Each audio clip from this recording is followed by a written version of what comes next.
Assalamualaikum warahmatullahi wabarakatuh. Halo teman-teman. Pada video kali ini kita akan membahas materi Al-Quran Hadis kelas 10 Madrasah Aliyah Sederajat semester 1, rangkuman dari bab 1 Al-Quran adalah wahyu Allah. Pengertian Al-Quran.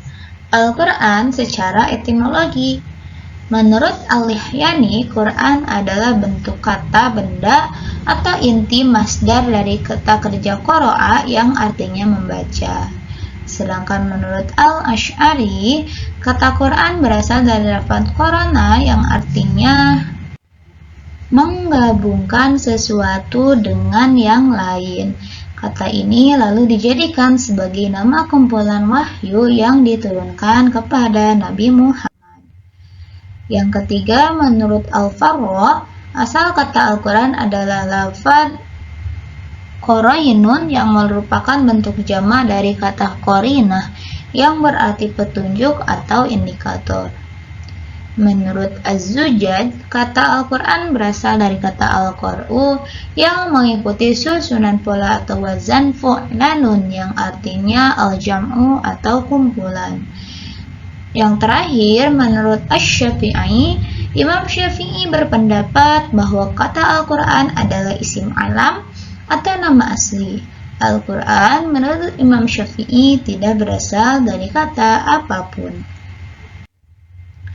Al-Quran secara terminologi.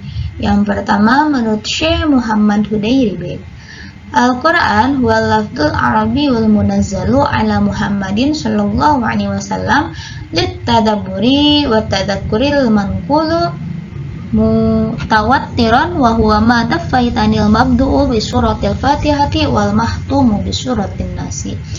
Yang artinya Al-Quran ialah lafaz atau firman Allah yang berbahasa Arab yang diturunkan kepada Nabi Muhammad untuk dipahami isinya dan selalu diingat, yang disampaikan dengan cara mutawatir, yang ditulis dalam mushaf, yang dimulai dengan surat Al-Fatihah dan diakhiri dengan surat An-Nas. Yang kedua, menurut Subhi Saleh, mendefinisikan Al-Quran. Yang pertama, Al-Quran adalah kitab Allah yang mengandung mukjizat yang diturunkan kepada Nabi Muhammad, yang ditulis dalam mushaf-mushaf, yang disampaikan secara mutawatir dan bernilai ibadah membacanya. Muhammad Abduh. Kitab Al-Quran adalah bacaan yang tertulis dalam mushaf-mushaf yang terpelihara di dalam hati orang-orang yang menjaganya dengan menghafalnya, yakni orang-orang Islam. Jadi pada intinya, kesimpulan dari berbagai pendapat para ahli mengenai pengertian Al-Quran, Al-Quran adalah firman atau kalam Allah. Yang kedua, Al-Quran terdiri dari lafaz berbahasa Arab. Yang ketiga, Al-Quran diturunkan kepada Nabi Muhammad.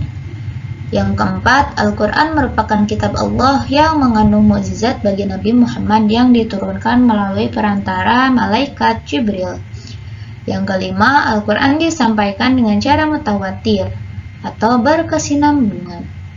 Yang keenam, Al-Quran merupakan bacaan mulia dan membacanya merupakan ibadah. Yang ketujuh, Al-Quran ditulis dalam mushaf-mushaf yang diawali dengan surat Al-Fatihah dan diakhiri dengan surat An-Nas.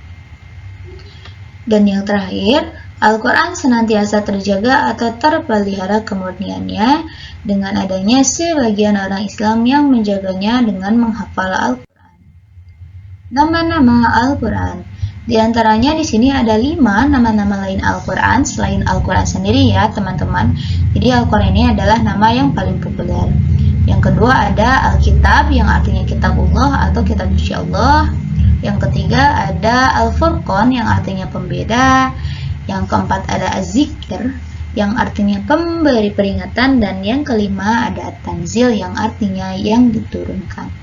Nah, masing-masing dari nama-nama ini juga terdapat dalil di dalam Al-Qur'annya. Baik, cukup sekian pembahasan kita pada materi kali ini. Semoga bermanfaat. Mohon maaf apabila ada kesalahan.